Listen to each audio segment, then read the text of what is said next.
folks, welcome back to another Paul Masters video. So today let's talk a bit about Courtney Mega Camerupt, which will be coming out later tonight at reset. So as usual, I will be polling for a live, so make sure y'all, like, subscribe, all that stuff, and notified to check it out.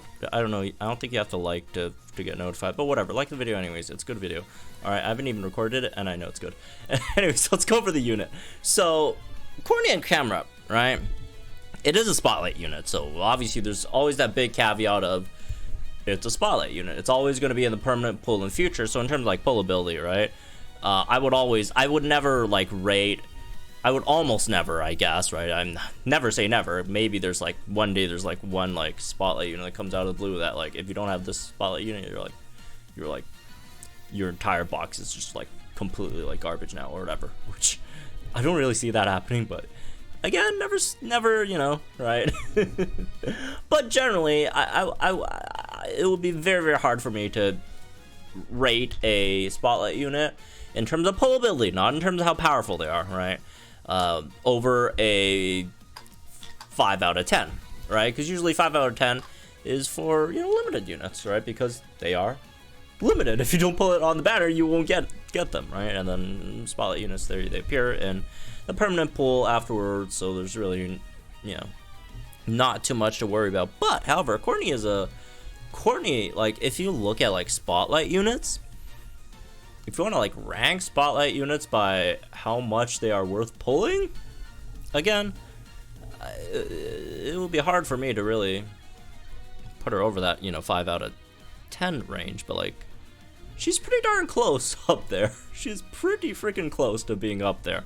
Right, mostly because she's Courtney, but also she is a ground zone setter, right, which is very, very, very nice, and especially nice because of all the other stuff that she does for the ground teams that you could potentially put her in, right? So she has Bulldoze, which is AoE, which most ground type damage deals are AoE, not all, obviously. Big one being SS Giovanni, he's single target. But a lot of the big ones, like a Garchomp, like a Maxi, which, by the way, Garchomp is not bad anymore. Garchomp finally is not bad anymore, all right?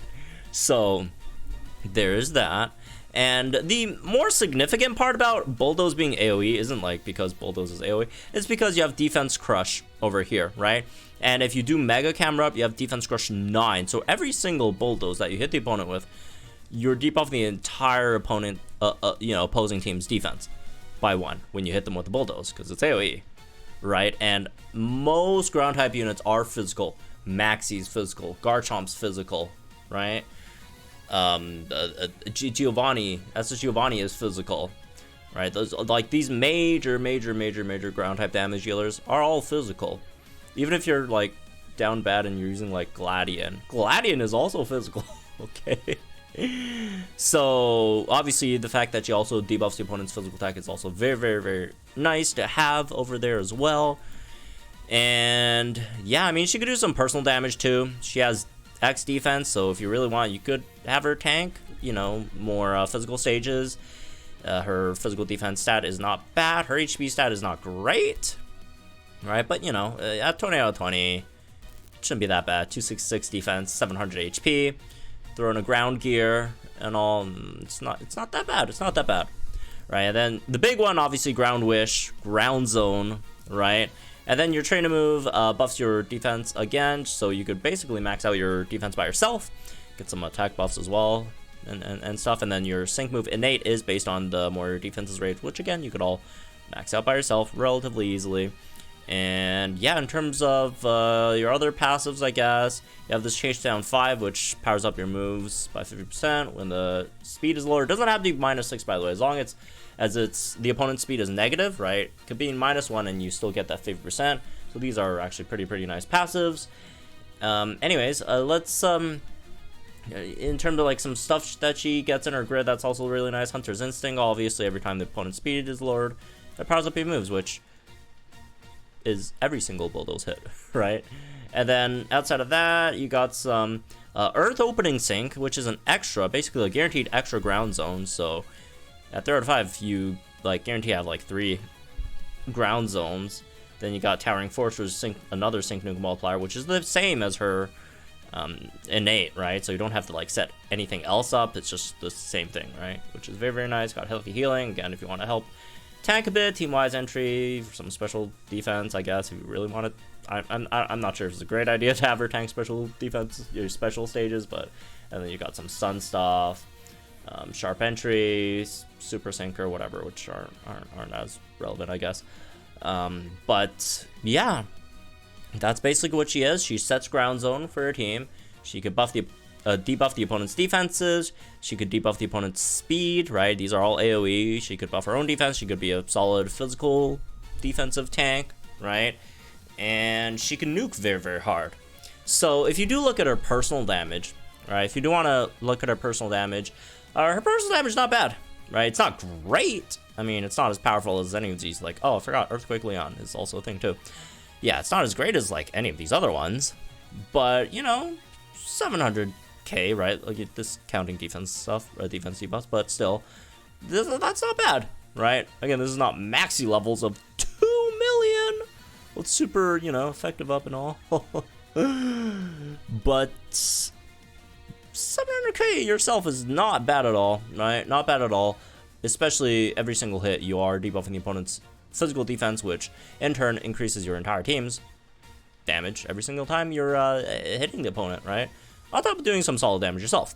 So yeah, that aside, right? Look how powerful these ground type units are now, man. Look how good these guys are. Like obviously Maxi's Maxi again with the extra super, like he goes insane, absolutely nuts, right? And then SS Giovanni as well, obviously. SS Serena, don't forget about her. And then you got like Cynthia here, you know, finally breaking 1 million damage. Who would have thought, man? Who would have thought this day would come where we'd see Cynthia and Garchomp Cynthia, not any of the other, you know, Cynthias, break 1 million damage, man. That is really, really nice. And Cynthia especially is really, really nice with Courtney because of the fact that they work well in terms of, you know, Cynthia has a unit that doesn't really need to sync, right? You could just like, you know, sync with Courtney with her really, really nice nuke over here, right? That's a really, really good nuke. The only other nuker in, for ground type is Bertha, which, I mean, that's pretty freaking good too. But it's just that like running Bertha and Courtney on the same team isn't like a great idea because they kind of like compete for the sync stuff, right? And then also you just don't have like as much DPS, right? Like outside of your sync, so not a huge fan of running her and Bertha together. But you know, outside of Bertha, she has the strongest ground type sync, right, in the game, and that's just very, very nice because none of the other, I guess Giovanni sync's not like terrible, but like none of the other like syncs are really, really great, right? Maxi, it's all right, it's not great, right? Obviously, you know, Cynthia's pretty bad. Clay, I mean, if Clay gets an EX, that will be a different story. Which, by the way, if Clay does get an EX, not this is not like important to like if you should pull for Courtney or not. Although it might be for some people. But if Clay does get an EX, they would actually low-key work together really, really well because Clay's moves all debuff the opponent's speed as well. And then both of them, and you know, if Clay does get a grid and EX, he's probably going to get like multipliers based on the opponent's speed being debuffed. So Courtney's almost like a perfect partner for Clay, for future Clay grid, right? So we'll see. Like if Clay actually gets the grid and the EX, this guy might actually go crazy with like a sync nuke, ground nuke. But anyways, that aside, yeah, like she just makes these guys go bonkers, right? And then again, she has such a powerful sync nuke herself as well, which is also relatively easy to set up because it's just defense buffs, which again she could give her herself. Maybe not within one sync cycle, right? Because you have to use, you know, 4 of these for one. And then you have to like, you have to save one more turn for like ground wishing. So yeah, but that aside, in terms of any of her downsides, her real like big downside, which really sucks, right? Again, as good of a unit as I think she is, she definitely has a very noticeable downside, which is her speed. Her speed is terrible, especially for a 3-gauge user, right? So that definitely sucks a lot, unfortunately. And none of these ground type units are great with speed either that you really would pair up with, right? Maxi's not fantastic with you know, gauges. Giovanni's not that great there either. Serena's not the greatest there either. Cynthia is not like fantastic, but at least she has like, you know, some stuff, I guess. Although she might as well also not. Comparison to like some of the other ones, I guess. But nowadays, so yeah, her speed definitely does suck, right? And that is definitely a pretty big thing that she does have against her. But if you do run good enough gauge supports, right, obviously that wouldn't be an issue. But we'll see, right? We'll see. So yeah, that's definitely an L, unfortunately, on Courtney's part. So it is what it is, right? So yeah, that aside, let's yeah, in terms of like we kind of talked about this earlier, but you know, just formally do it again since we do it in every one of those videos. So 1 out of 5, she does get 1 move gauge refresh for Bulldoze, which is cool. Nothing else really is relevant. 2 out of 5, you get some of the Sun stuff, which is all right, I guess, especially if you're running her into like a max team. Healthy healing if you want her to like tank some physical stages. Fear Sentry is nice, I guess.